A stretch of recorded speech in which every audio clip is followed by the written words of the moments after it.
मंगलम भगवान वीरो मंगलम गौतमोगणी मंगलम कुंद कुंदायो जैन धर्मोस्तु मंगलम सर्वमंगल मांगल्यम सर्वकल्याणकारकं प्रधानं सर्वधर्माणां जैनं जयतु शासनं सहजानंद चैतन्य प्रकाशाय महीयसे नमो अनेकांत विश्रांति महिमने परमात्मने। आचार्य कुंद कुंद देव द्वारा रचित पंचास्तिकाय संग्रह नाम का ग्रंथ है और इसके बंद तत्व की व्याख्या में 149 नंबर की गाथा। इस गाथा में आचार्य परमात्मा कहते हैं कि ये जो द्रव्य प्रत्यय हैं यानी पुद्गल मिथ्यात्व, पुद्गल असंयम या अविरति, कषाय या प्रमाद और योग, ये नवीन कर्म बंध में बाह्य कारण कहने में आए। क्योंकि जब जीव इन पूर्व कर्म के उदय में स्वयं जुड़ता है और मोह राग देश के भावों से परिणमता है, तो वे मोह राग देश के परिणाम वे वास्तव में नवीन कर्म बंध में निमित्त कहलाते हैं। और जब मोह राग देश के परिणाम निमित्त कहलाएं तब ये बाह्य कारण निमित्त कहलाते हैं, अन्यथा ये बाह्य कारण भी निमित्त होते नहीं। इसका खुलासा गुरुदेव श्री के व्याख्यान में अपन देख रहे हैं। वो 35 नंबर का पेज है। यहाँ गुरुदेव ने देखो थोड़ा क्या बात कही, हाँ थोड़ी ठपका मारा है देखो। परंतु यह क्या कहते हैं, यह किसकी चलती है?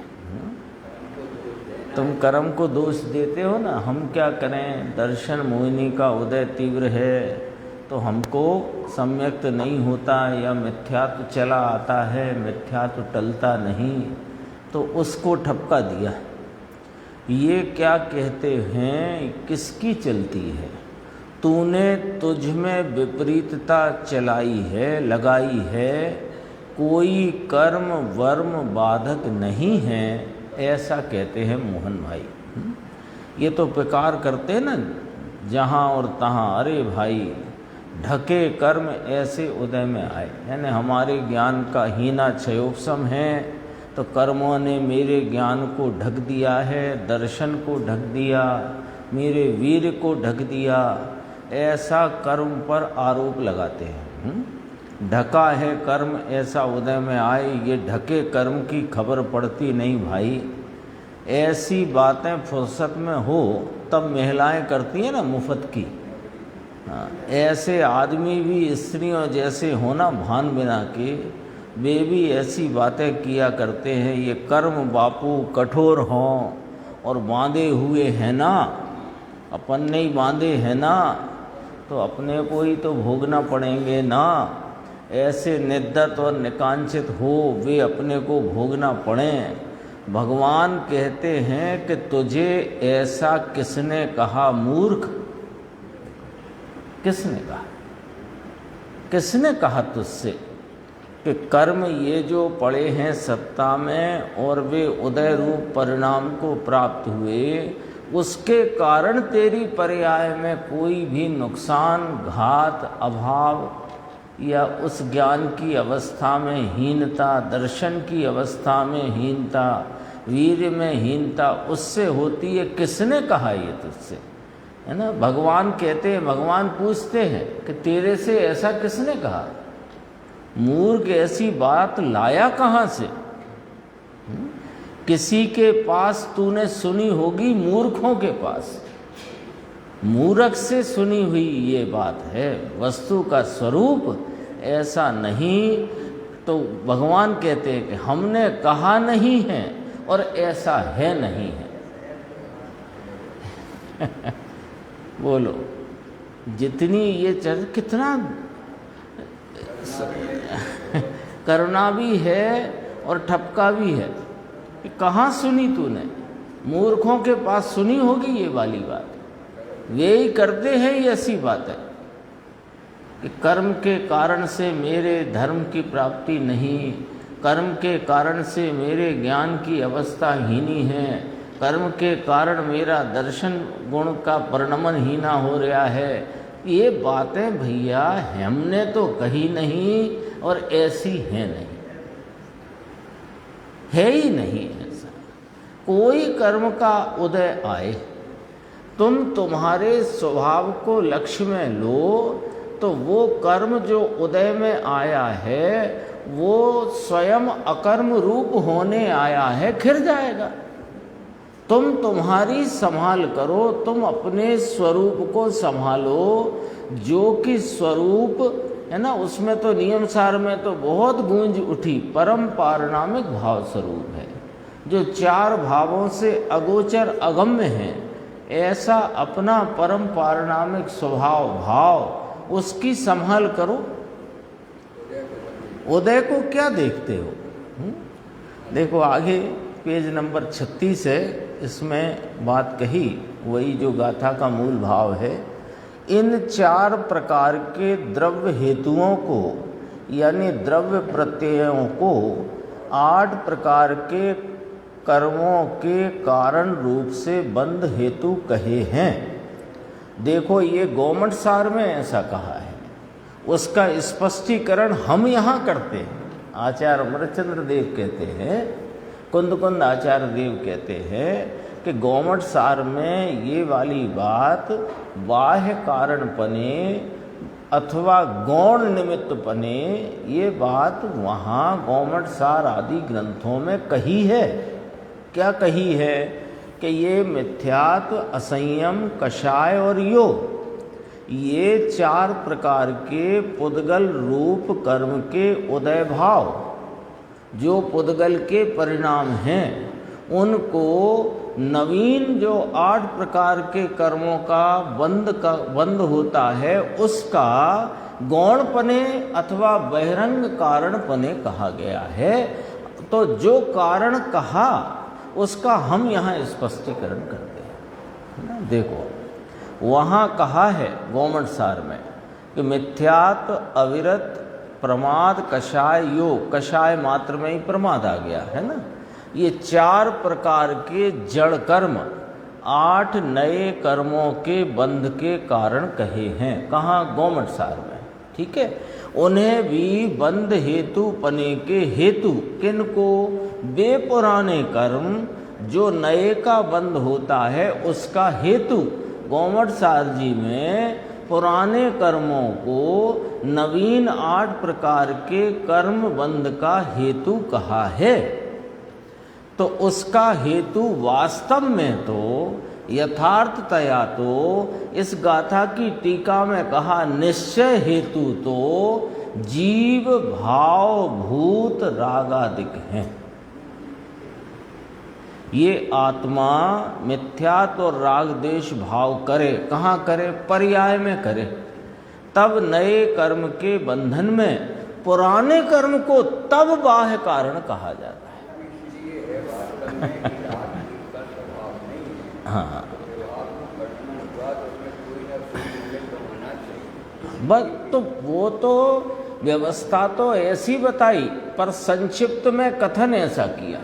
व्यवस्था तो ये बताई कि जीव अपने स्वभाव को भूलकर जब बहिर्लक्ष्यता में उपयोग की बहिर्मुखता में प्रवर्तता है, तब उसके लक्ष्य में अपना ज्ञायक स्वभाव नहीं है। तो प्रभु क्या है लक्ष्य में? कि वो कर्म के उदय को लक्ष्य में लेता है, उसमें जुड़ता है।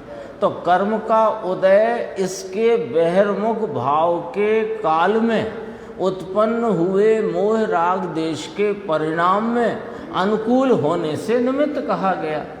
और इसके जो जीव भाव भूत पर्याय में होने वाले मोह राग देश के परिणाम हैं, वे नवीन कर्म बंध में निमित्त कहे गए, क्योंकि जो नवीन कर्म बंध उस जड़ कर्म की योग्यता से, उसकी उपादानगत शक्ति से जो कर्म भाव में परिणमित हुए वे परमाणु, उसमें अनुकूल कौन के जीव का मोह राग देश रूप परिणाम, तो इसको निमित्त कहा।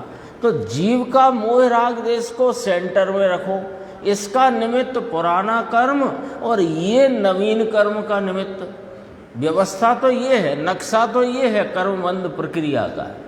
अब क्या किया कि जीव के जो भाव हैं मोह राग देश, उनको गौण करके सीधा कथन किया कि पुराने कर्म नवीन कर्म बंध के हेतु हैं। लेकिन यदि ऐसा ही मान लिया जाए तो फिर कभी यह जीव कर्म से छुटकारा यानी कर्म के संयोग को छोड़ नहीं पाएगा। कैसे? क्योंकि कर्म तो सदैव विद्यमान है, ये तो सदा काल विद्यमान है। तो फिर क्या है कि जो असलियत है वो इस प्रकार है कि पुराने कर्म को नवीन कर्म का निमित्त तब कह सकते हैं जब जीव ने मोह राग देश किया हो। यदि जीव स्वयं को भूलकर मोह राग देश रूप परिणमे ही नहीं तो नवीन कर्म बंद होगा नहीं, और नवीन कर्म बंद होगा नहीं तो वे पुराने कर्म को हम निमित्त कैसे कहेंगे? जब नैमित्तिक ही खड़ा ना हुआ तो वे निमित्त नाम की वस्तु या निमित्त नाम का आरोप कहाँ से लाएंगे हम? ख्याल में आई ना बात? लॉजिक क्या है कि वो निमित्त का हम उसे आरोप करें कैसे? नैमित्तिक तो हुआ हो। नवीन कर्म बंध नाम पुद्गल परमाणुओं में कर्म रूप परिणमन हुआ हो तो हम उन पुराने कर्म के उदय को निमित्त कहें। जब हुआ ही नहीं तो क्यों नहीं हुआ कि जीव के परिणति में मोह राग देश का परिणाम था ही नहीं, उस काल में वे कर्म भी बंधे नहीं। तो जब बंधे नहीं तो जीव का कोई परिणाम भी निमित्त ना कहलाया, और वे जो निमित्त कहे जा रहे थे पुराने कर्म के उदय, बाह्य कारण, बहिरंग कारण, गौण कारण, गौण निमित्त, उसे भी हम कैसे निमित्त कह सकते हैं? देखो, यह आत्मा मिथ्यात्व राग देश भाव करे तब नए कर्म के बंधन में पुराने कर्म को बाह्य कारण कहा जाता है। पूछते हैं समझ में आई बात कि नहीं आई? और देखो न्याय 37 पेज। अब ये बात कही गुरुदेव ने याद करी पंक्ति, कर्म विचारे कौन भूल मेरी अधिकाई, अग्नि सहे घन घात लोह की संगति पाई। अग्नि को कौन पीटे? तो लोहे का संग पाया है तो उस पे घन के घात पड़ते हैं, घन की चोट पड़ती है। तो ऐसे ही इसने जो स्वयं ही पर संग किया, पर संग एव कलश आया अमृत चंद्राचार्य का, समय सार जी परमागम ने पर संग किया। तो पर संग किया तो इसकी परिणति में मोह राग देश पर्याय में उत्पन्न हुए, और पर्याय में भी मोह राग देश उत्पन्न हुए तो इसके वो कर्म जो बंधना थे वे बंधे और ये निमित्त कहलाया। उससे बंधे नहीं, इधर से गाड़ी नहीं चलाएगी अपनी दिखते नहीं हैं। हाँ, तो उसी को सकेल करके बहुत कितनी बात करें, है ना? कभी स्त्री को देखकर राग करता है, कभी मच्छर को देख कर द्वेष करता, कितनी चीज़ें बताएं। तो एक कर्म को बता दिया जिसके निमित्त से ये सब तामझाम लगा हुआ है।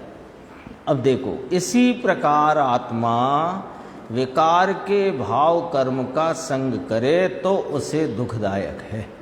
कर्म उसे दुख कराए और संग करने का कहता नहीं है कर्म कि करो मेरा संग, मैं तो उदय आया हूँ इसलिए मेरा संग करो, ऐसा कर्म कहता है क्या? अरे वह तो जड़ है। कहो जयचंद भाई, जयचंद भाई को याद किया 2 दिन पहले। जयचंद भाई ने ये याद कराया था गुरुदेव को कि आप तो बोलते हो कर्म बेचारे कौन। तो आज फिर गुरुदेव ने उन्हें याद किया। 38 पेज पे देखना जरा, बहुत अच्छी चर्चा है ये। 38 पे 9 तत्व में अथवा 7 तत्व में, है ना। 9 पदार्थ भी कहते हैं, 7 तत्व भी कहते हैं। तो 9 तत्व में अथवा 7 तत्व में जीव तत्व और अजीव तत्व दोनों पृथक हैं। पहले इतना निर्णय करो। उन अजीव तत्व की पर्याय के कारण तेरी पर्याय हो तो फिर ये तो दोनों तत्व एक हो गए। लॉजिक समझो ये वाला।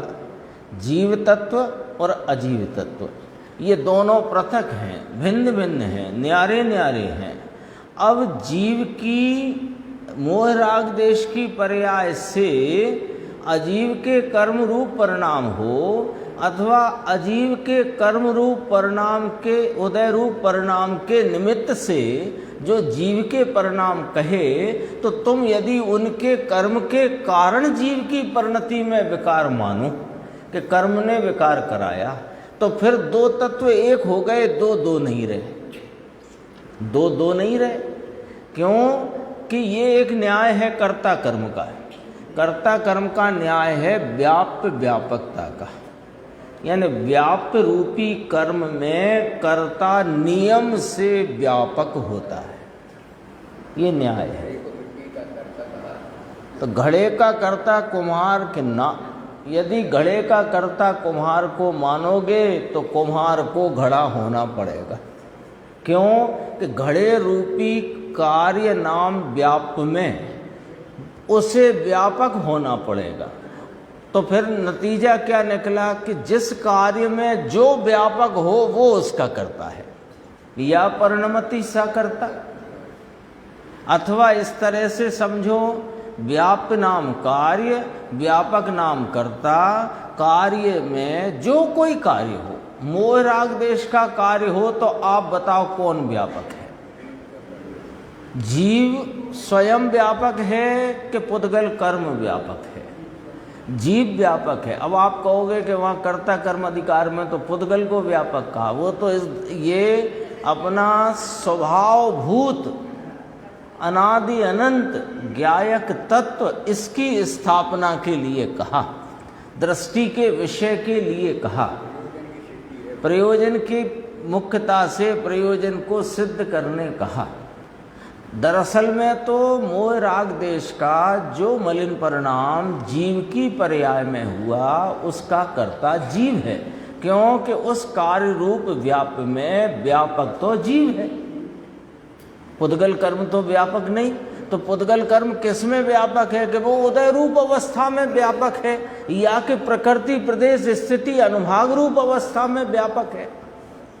तो प्रकृति प्रदेश स्थिति अनुभाग रूपी नवीन कर्म परिणाम, उसमें जो व्यापक वो उसका करता अजीव तत्व, और उदय रूप परिणाम में जो व्यापक वो उसका करता कौन? के वो अजीव या पुद्गल, जीव तो नहीं।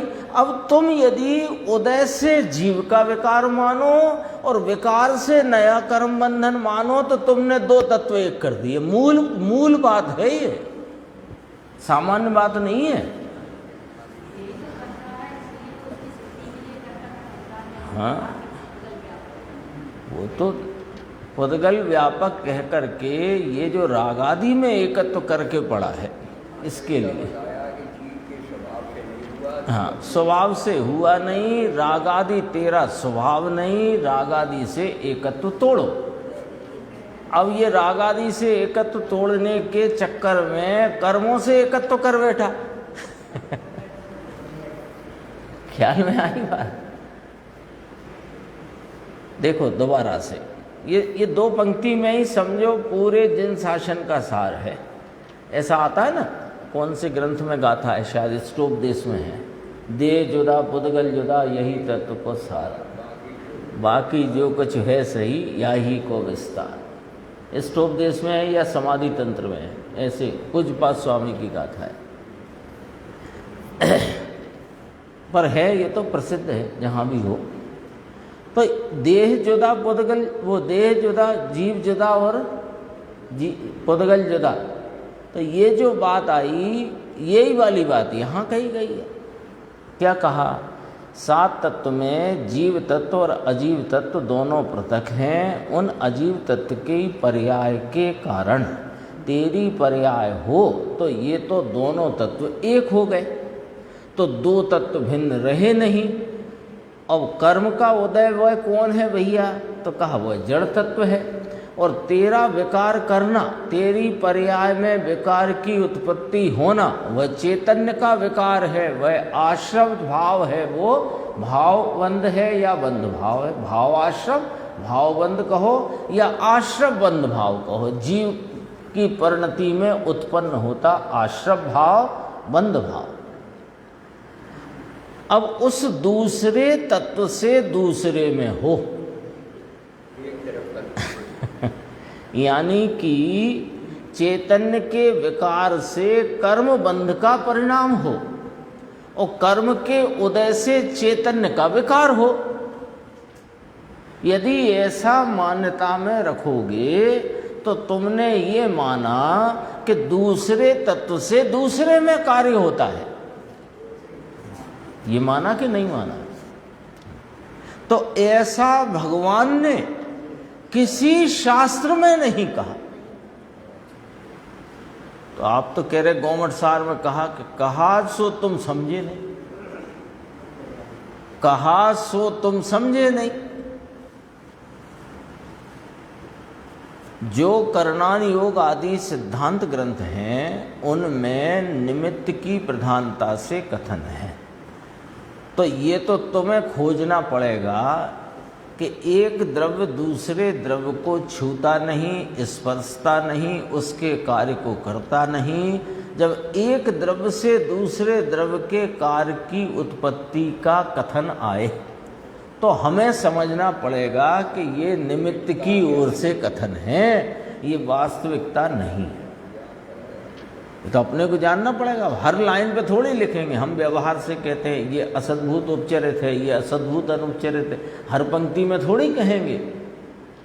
गुणगुणी का भेद आया तो अब ये अनुपचरित सद्भूत है, हर पंक्ति में थोड़ी कहेंगे।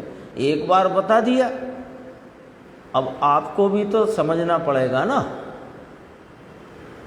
देखो, भगवान ने किसी शास्त्र में नहीं कहा, अब स्पष्ट करते हैं गुरुदेव। और जिस शास्त्र में कहा, निमित्त रूप से कहा। क्या कहा? कि 8 कर्म के उदय से बाह्य बंध पड़ता है, यानी नवीन बंध पड़ता है। उसमें 8 कर्म का उदय, वो 8 कर्म के बंध में पूर्व कर्म का उदय निमित्त है, ऐसा बाह्य निमित्त है, ऐसा कहा। अब उसका स्पष्टीकरण यहाँ आचार्य अमरचंद देव कुंद आचार्य ने किया इस गाथा से कि यह कर्म के निमित्त में नए बंधन में पुराने कर्म निमित्त हों, यानी उन्हें भी बंध हेतु पने के हेतु वह निमित्त जो नए को हो उसका हेतु तो अज्ञानी का भाव है, अज्ञानी जीव है। और पूर्व कर्म का उदय पुद्गल है और नवीन कर्म है वो अलग पुद्गल है।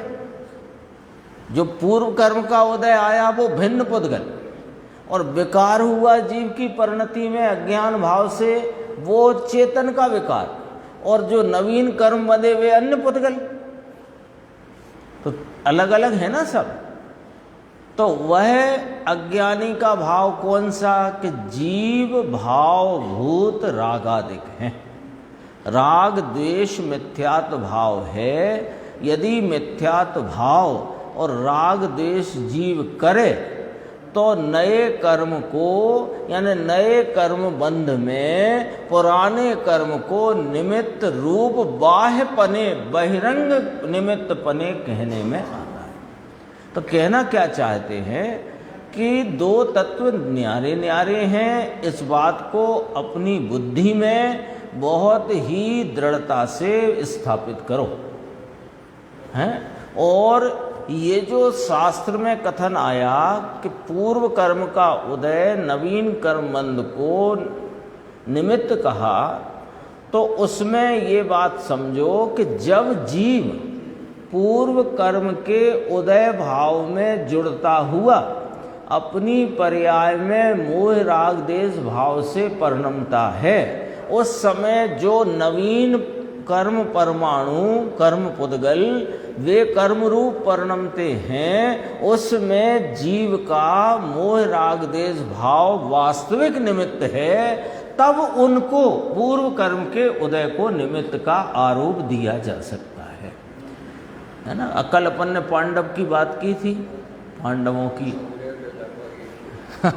उदय तो लगभग एक से आए, लेकिन तीन ने उन उदय में जुड़ान किया नहीं, मोह राग देश भाव से परिणमन हुआ नहीं।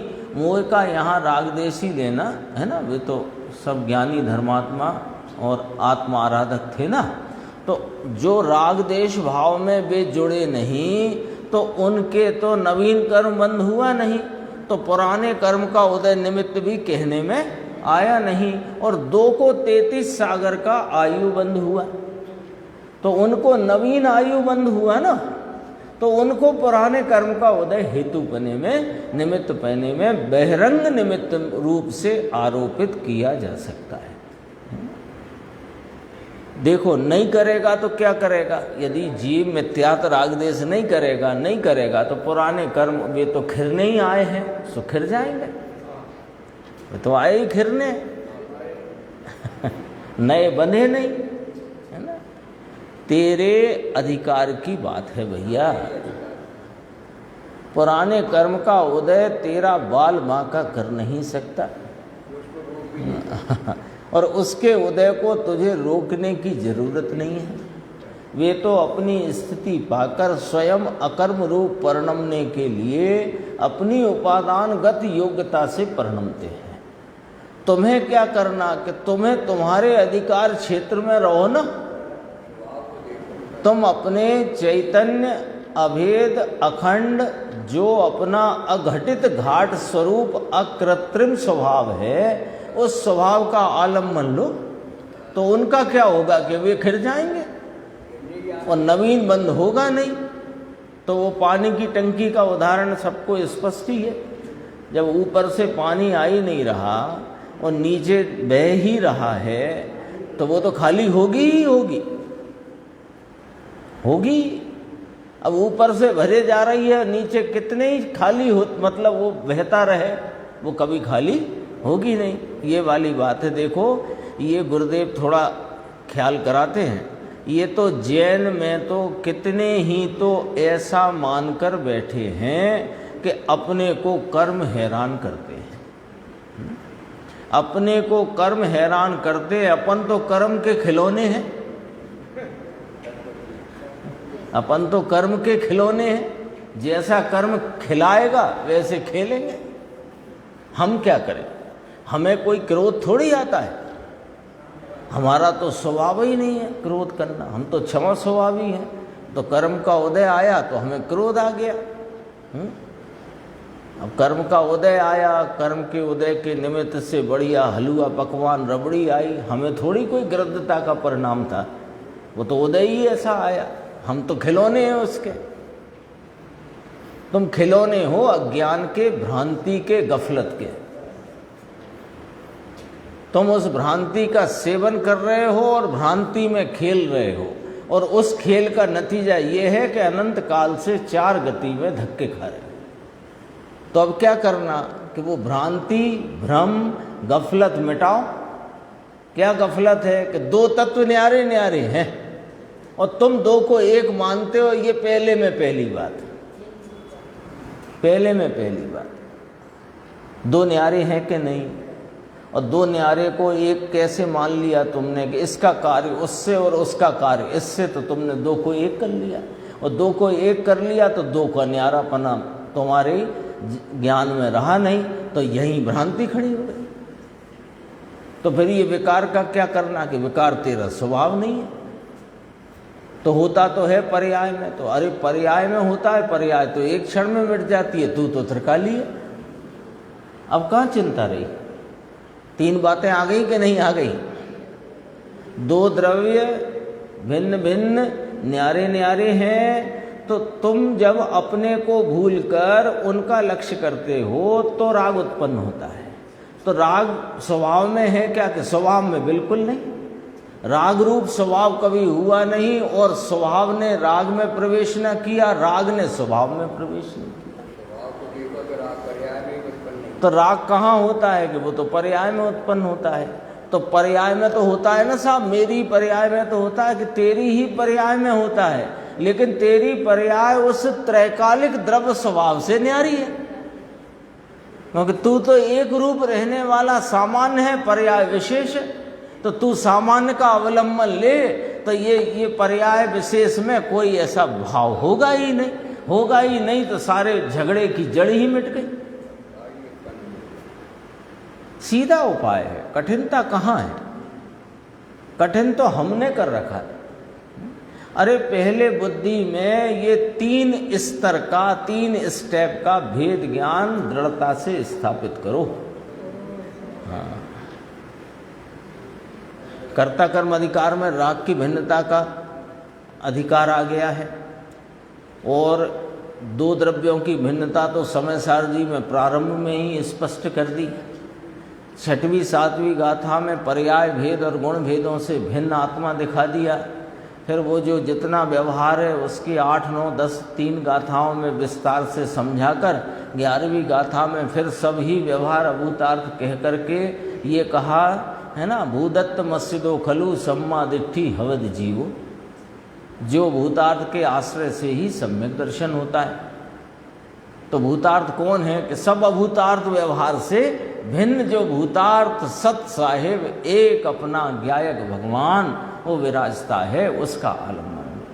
सरल है उपाय, सबसे सरल काम, जगत का सबसे सरल काम है इस आत्म तत्व को अपनी परिणति में वेदन करना, उसकी प्रतीति करना, सबसे सरल काम। कुछ चाहिए ही नहीं, कुछ नहीं चाहिए। अरे ज्ञानी की देशना तो चाहिए ना, तेरी समझ में आ गए ना 3 प्रकार के भेद ज्ञान। तो अब समझते ही रहना है कि जिसका अवलंबन छोड़ने का कहा उसका अवलंबन छोड़ो, और जिसका लेने का कहा उसका ले लो। इसके भी 3 स्टेप गुरुदेव ने क्या नहीं सिखाया आपने? निमित्त का लक्ष्य छोड़कर, राग आदि का लक्ष्य छोड़कर, एक समय की पर्याय का लक्ष्य छोड़कर अपने अखंड तत्व को ग्रहण करो। सब तो बताया। देखो अपने तो कर्म के खिलौने हैं, कर्म का खिलौना वो जादूगर डोरी जैसी हिलाए वैसे पुतलियां हिलती हैं, वो नहीं कठपुतली का। इसी प्रकार हम तो भैया कर्म जैसा हिलाए वैसा हिलना, मूड है मिथ्या दृष्टि। तुझे ऐसा किसने मनवा दिया? ऐसा तुझे किसने कहा? अभी तो कहा था किसी मूर्ख ने कहा होगा, ऐसा कहा इसने, अभी आया था ना, किसी मूर्ख ने कहा होगा ये, क्यों? भगवान ने तो नहीं कहा। भगवान कहते हैं हमने तो कहा नहीं, क्योंकि ऐसा है नहीं।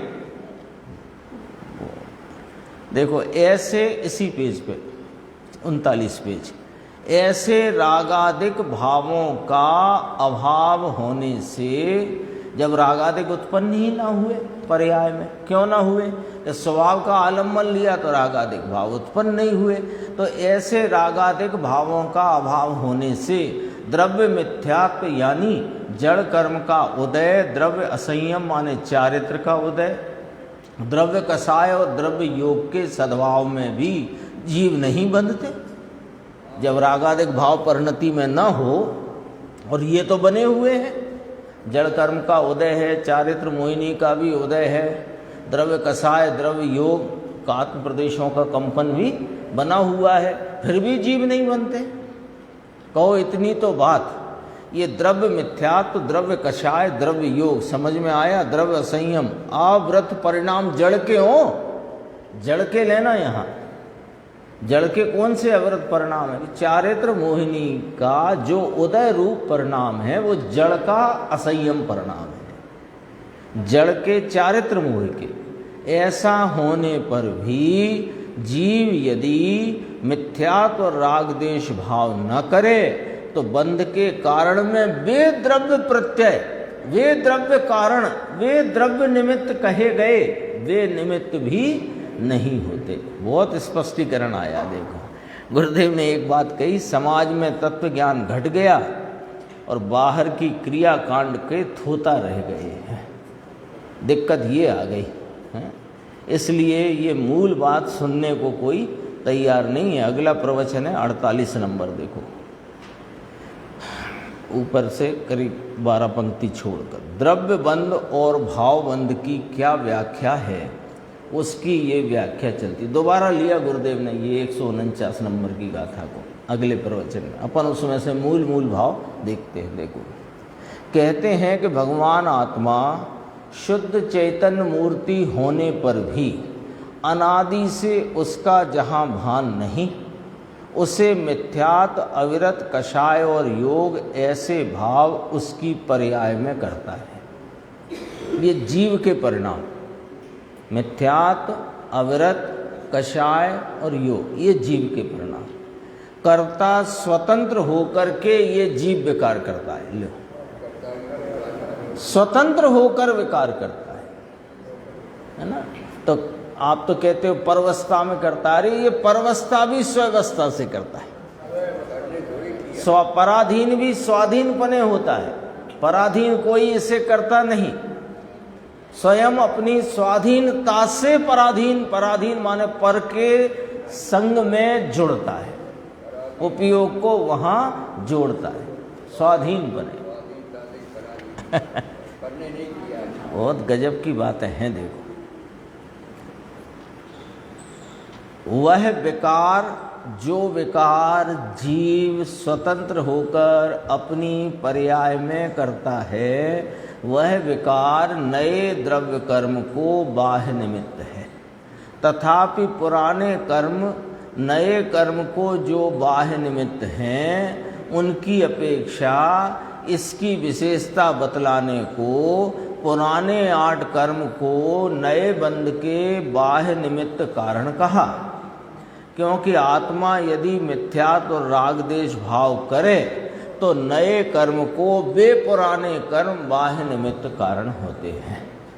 नए कर्म को पुराने कर्म बाह्य निमित्त होते हैं। तो वास्तव में द्रव्य बंध का वास्तविक निमित्त कारण है ना, तो वहाँ निमित्त शब्द रखना ख्याल में। द्रव्य बंध का, नवीन कर्म बंध का वास्तविक निमित्त कारण जीव का मिथ्यात्व और राग देश भाव है। ये वाली बात कही। क्या कहना है, इतनी 4 पंक्ति पढ़ी ना अपन ने, 5-6 पंक्ति, कि ये जो मिथ्यात्व राग देश भाव है ये भी बाह्य निमित्त है, ये भी बाह्य है, पर इसे अंतरंग निमित्त या वास्तविक निमित्त क्यों कहा? कि ये तो वो पुराने कर्म का उदय जो कि तब निमित्त पने का आरोप पाता है जब मिथ्यात्व राग देश का परिणाम जीव की अवस्था में होए, तभी तो पाएगा। तो उसे बाह्य बताने को इसे अंतरंग बताया है तो ये भी बाह्य, निमित्त तो दोनों ही बाह्य है। लेकिन उस पर कब आरोप आया कि जब ये जीव मोह राग देश भाव से परिणमा तो पुराने कर्म को निमित्त पने का आरोप आया, सो बाह्य निमित्त पना कहने में आया, और मोह राग देश के परिणाम को अंतरंग या निश्चय निमित्त कहने में आया। है तो दोनों ही निमित्त नाम व्यवहार है, निमित्त नाम बाह्य वस्तु का परिणाम, भले उसमें काल एक हो, काल तो सभी का एक है, 6 ही द्रव्य प्रत्येक समय परिणम रहे, सभी में काल एक ही है, पर जिस पर अनुकूलता का आरोप आए वो निमित्त। किसमें? कि वो नैमित्तिक। नैमित्तिक कौन है? कि उपादान माने वस्तु की सहज शक्ति से परिणमित किसी द्रव्य के परिणाम को जब निमित्त की अपेक्षा लेकर विवक्षित किया जाए तो वह नैमित्तिक कहलाता है, और उसके उस कार्य की उत्पत्ति में जिस पर अनुकूल बने का आरोप आए वो निमित्त कहलाता है। पूरी बात आ गई ना, निमित्त, नैमित्तिक और उपादान। देखो राव जी भाई को याद किया, क्योंकि राव जी भाई से कहा कि आप तो वहाँ पाठशाला चलाते हो, तो वहाँ सब ये क्या सिखाते हो ऐसा पूछा। आगे चलते हैं अपन, देखो 43वां पेज है हिंदी में। अब उसमें स्पष्टीकरण करते हैं। पुराने कर्म का निमित्तपना नवीन कर्म बंध में कहा, उसका स्पष्टीकरण करते हैं। उन्हें भी बंध हेतु पने के हेतु वे पुराने जड़ कर्म 4 है ना, द्रव्य मिथ्यात्व, द्रव्य संयम, द्रव्य कषाय, द्रव्य योग, वे 4 उदय में होने पर भी नए कर्म को निमित्त रूप से बंध हेतु कब होते हैं कि उस हेतु में बंध हेतुपना वास्तव में जीव भाव भूत रागादिक है। जीव यदि मिथ्यात्व और राग देश भाव करे तो पुराने कर्म नए कर्म को बाह्य निमित्त होते हैं, और जो राग देश और मिथ्यात्व न करे और पुराने कर्म उदय में हों तो बने रहे, नए बंध का कारण नहीं होते। राव जी भाई पुराने कर्म उदय में आए इसलिए मिथ्यात्व राग देश करना पड़े, ऐसा नहीं है। देखो ये ग्रंथांतर में जो कहा, अन्य गौमठ सार आदि सिद्धांत ग्रंथों में जो कहा कि 4 पूर्व कर्म के प्रत्यय दर्शन मोह, चारित्र मोह में अविरत और कषाय और योग आ जाते हैं। ये 4 द्रव्य प्रत्यय, पुद्गल प्रत्यय 8 कर्म के बंध के कारण, जिन्हें कहा वे पुराने कर्म का उदय नए बंध को कारण कहने में आया है। असली कारण तो जीव का मोह राग देश। इसमें शब्द कितना गंभीर डाला अमरचंद्र आचार्य ने, जीव भाव भूत रागादिक, जिससे आपको कोई फिर भ्रांति खड़ी ना रह जाए। कर्म का भाव है ये, हम क्या करें? अरे तुम करो जो करो सो, अपराध करो सो तुम करो, दोष करो तो तुम करो, निर्दोष करो तो तुम करो, और कौन करेगा?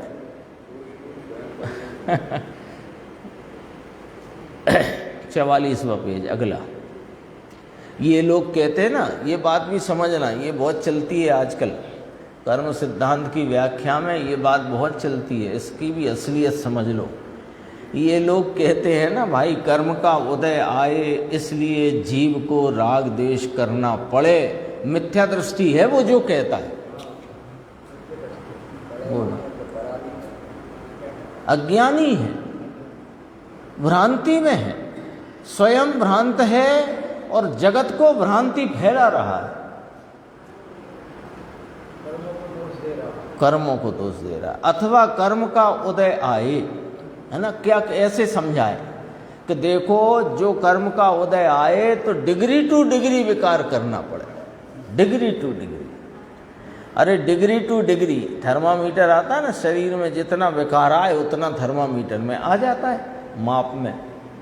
इसी प्रकार कर्म का उदय आए उसके प्रमाण में जीव को मिथ्यात्व और राग द्वेष करना पड़े। वीतराग कहते हैं कि तेरी मान्यता एकदम भ्रम है और अज्ञान है।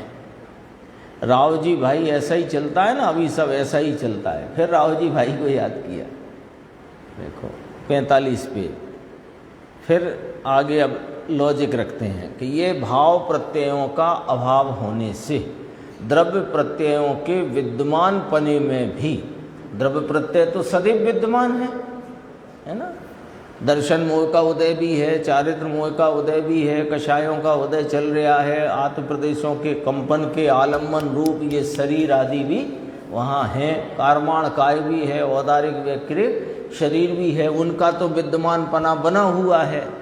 फिर पुराने कर्म उदय में आने पर भी, दर्शन मोह चारित्र मोह जड़ रूप से आने पर भी, रहने पर भी, होने पर भी जीव नहीं बनता। यदि जीव बनता ही रहे तो फिर मुक्त कैसे होता है ना? उदय तो एक क्षण को उदय रुकता नहीं है, एक क्षण को। हाँ, एक क्षण को उदय नहीं रुकता है, लेकिन ये जीव जिसका उपयोग भी एक क्षण खाली नहीं रहता, वो उस उपयोग को उधर ना ले जाकर उस दिशा से हटकर अपने स्व दिशा की तरफ आए तो वो उदय तो खिर जाता है और नवीन कर्म बंद नहीं होता। तो सारी तरकीब सामने, कहीं से समझो, करणानि योग से समझो, द्रव्यानि योग से समझो, कथानि योग से समझो, जहाँ से समझना है वहाँ से समझो, पर बात यही कि यही आएगी जब आएगी। स्वयं आत्मा की वीतराग दृष्टि करे, ज्ञायक हूँ, चैतन्य हूँ, जानने वाला देखने वाला हूँ, मेरे स्वभाव में विकार नहीं, विकार में मैं नहीं। कितनी बात कही कि वो जो पुराने कर्म का उदय है वो तो बना हुआ है, विद्यमान है। उस समय ही अपने ज्ञायक भगवान, अपने चैतन्य प्रभु, चैतन्य परमात्मा, ज्ञाता दृष्टा को कैसा देखे कि विकार रहित देखे। तो अभी तो आप कह रहे थे कि विकार जीव भाव भूत है, कि हाँ कह रहे थे, वह जीव की पर्याय में होता है। स्वभाव तो सदैव विकार से रहित है, सदैव। तो उस विकार से रहित पवित्र परिपूर्ण अपने अभेद अखंड स्वभाव को देखो। ये खंड खंड ज्ञान की पर्याय को भी मत देखो। अजीब में मैं नहीं, देखो पहले क्या कहा, मेरे स्वभाव में विकार नहीं, विकार में मैं नहीं, अजीब में मैं नहीं, मुझ में अजीब नहीं, ऐसा सम्यक दृष्टि लो। अब उसका नाम ही सम्यक दृष्टि हो गया। जैसे ही जीव ने अपने को विकार से भिन्न, परद्रव्यों से भिन्न, एक समय की पर्याय से भिन्न, अखंड अभेद सामान्य सदृश स्वरूप देखा, तो वो देखा सो वही तो सम्यक दृष्टि है, उसी का नाम सम्यक दृष्टि है। गजब बात है। देखो ऐसा सम्यक दृष्टि भिन्न भान करे, उस नए कर्म में जो पुराने कर्म बाह्य निमित्त होने पर उसका हेतु कौन था, उसका हेतु अज्ञान भाव, वो यहाँ राई ने, इसलिए उसे पुराने कर्म नए कर्म को निमित्त नहीं होते। वे पुराने कर्म उदय में आने पर भी, विद्यमान रहने पर भी, होने पर भी राग द्वेष और अज्ञान जीव न करे तो पुराने कर्म नए बंध में निमित्त नहीं होते। पंडित जी बहुत ही गड़बड़ करते हैं। यहाँ पंडित भी गड़बड़ करते हैं राव जी भाई, पंडित लोग ऐसा ही चलाते हैं। तो मुमुक्षु ने कहा नहीं साहब, पंडित गड़बड़ नहीं करते। कि ये ठीक कहते हैं, नहीं समझे हुए गड़बड़ करते हैं नामधारी पंडित। भाव पंडित हो वो गड़बड़ नहीं करता। भाव पंडित कौन? ज्ञानी सम्यक दृष्टि धर्मात्मा, वो भाव पंडित है। बाकी व्याकरण के पंडित वो गड़बड़ नहीं करते, बात सच्ची है। देखो द्रव्य प्रत्ययों के 46 पेज है। द्रव्य प्रत्ययों के अर्थात कि जड़ का उदय विद्यमान होने में भी जीव नहीं बनते हैं। यदि जीवगत, पहले जीव भावभूत कहा था, अब देखो आचार्य अमरचंद्र देव की भाषा, जय कुमार जी भाई साहब, देखो जीवगत रागादि भावों के अभाव में भी द्रव्य प्रत्ययों के उदय मात्र से बंद हो, यानी जीव अपने स्वभाव की दृष्टि करके रागादि को ज्ञान में पृथक जाने और वैसा सम्यक दर्शन और सम्यक ज्ञान करे। ऐसे जीव को द्रव्य प्रत्ययों के उदय मात्र से बंद हो, पुराने कर्म का उदय यदि तुम कहते हो कि बंध का कारण है तो फिर सर्वदा बंध ही रहेगा। न्याय रखा सामने आचार्य अमृतचंद्र भगवान ने, सदैव ही बंद रहेगा, वो बंद कभी खत्म ही नहीं होगा। क्योंकि तुम्हें तो वो पुराने कर्म उदय में आएंगे, वे तो विद्यमान हैं ही, और उसके कारण यदि यहाँ जीव मोह राग देश के परिणाम को करेगा तो नवीन कर्म बंध होगा। लेकिन वो चाहे तो स्वभाव का आलम्बन ले तो नवीन कर्म बंध नहीं हो और उदय बना रहे भले, मोक्ष का अवकाश ही न रहेगा, क्योंकि संसारियों को सदैव कर्मोदय का विद्यमान पना होता है। कर्मोदय तो सदा होता है, इसलिए कर्मोदय के कारण तुझे विकार हो तो फिर कभी छूटने का प्रसंग नहीं बनेगा। राव जी भाई देखो गाथा ऐसी आई है हो बराबर, अभी तो यही विपरीतता, यही बात चलती है ना, सब जैन संप्रदाय में, तीनों फिरकों में यही बात घुस गई है कि विकार होए वो कर्म के कारण से होता है। 2013 की चर्चा गुरुदेव याद करते ना ईश्वरी की, विकार हो परंतु बापू कर्म अजीव तत्व है, विकार आश्रव तत्व है और आत्मज्ञायक तत्व है। इसके लिए तो 9 तत्व की पढ़ाई चल रही है यहाँ, इसके लिए थोड़ी चल रही कि अजीब से विकार होता है यहाँ। देखो 48 पेज पूरा ही हो जाएगा। देखो जैन में रहने पर भी ऐसा मानता है कि कर्म का उदय आए, चारित्र मोह का उदय आए, इसलिए राग द्वेष के भाव करना पड़ते हैं। और फिर कहाँ से मिलान कराता है, देखो अपनी उस मिथ्या मान्यता भ्रांति को, कि ये राम और लक्ष्मण, रामचंद्र जी ने लक्ष्मण के शव को 6 महीने तक कंधे पर रखा। हाँ, ये चारित्र मोह का उदय था ना रामचंद्र जी को, इसलिए ये हुआ। अरे चारित्र मोह के उदय से नहीं हुआ, पुरुषार्थ की कमजोरी से हुआ। वे रामचंद्र जी का पुरुषार्थ ढीला चल रहा था, नबलाई थी, कमजोरी थी, इसलिए वो उस भाई के राग में, अनुराग में इतने गहल हो रहे थे कि उसके शव को 6 महीने तक लेके घूमते रहे। चारित्र मोह का उदय क्या कर लेता, और जब 6 महीने पूरे हुए तब भी उदय भले बना रहा, लेकिन वो शव को छोड़कर स्वरूप में गुप्त हो गए। बोलो अब क्या हुआ, अब क्या कर लिया उस उदय ने? 6 महीने निकल गए तो 6 महीने के बाद फिर उदय तो रह गया होगा, लेकिन उदय से लक्ष्य छूटा, स्वरूप का लक्ष्य किया और अंदर में गुप्त हो गए, शुद्ध उपयोग को प्राप्त किया। ये चारित्र मोह का उदय था, इसलिए राग हुआ। तो भगवान इनकार करते हैं कि ये तेरी यह बात मिथ्या है, झूठ है, तुझे एकदम भ्रमणा हुई है। ये बस इतना ही है, ये पूरा हो जाता है, बाकी तो चर्चा कुछ कर्म बंध में साम्य भाव का अर्थ है स्वरूप का आलम्बन। साम्य भाव का अर्थ है स्वरूप का आलम्बन। देखो अब मुमुक्षु का एक प्रश्न है, 2 मिनट लगेंगे, इसको पूरा करते हैं, फिर थोड़ी चर्चा और है, अपन आगे की स्वाध्याय में लेंगे। परंतु साहेब उदय आए तब क्या करना? अब प्रश्न आया, उदय आए, वो तो आ ही रहा है, तो आए तो क्या करना? कि उदय आता है उसके कारण से।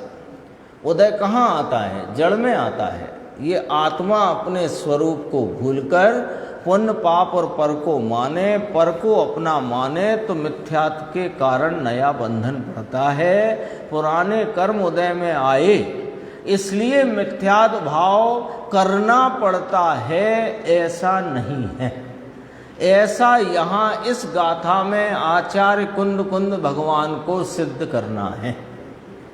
चारित्र मोह का उदय आया, इसलिए राग देश करने पड़ते हैं कि नहीं, चारित्र मोह का यानी द्रव्य कर्म का उदय होने पर भी, विद्यमान होने पर भी तू राग देश ना करे तो बंधन नहीं होता।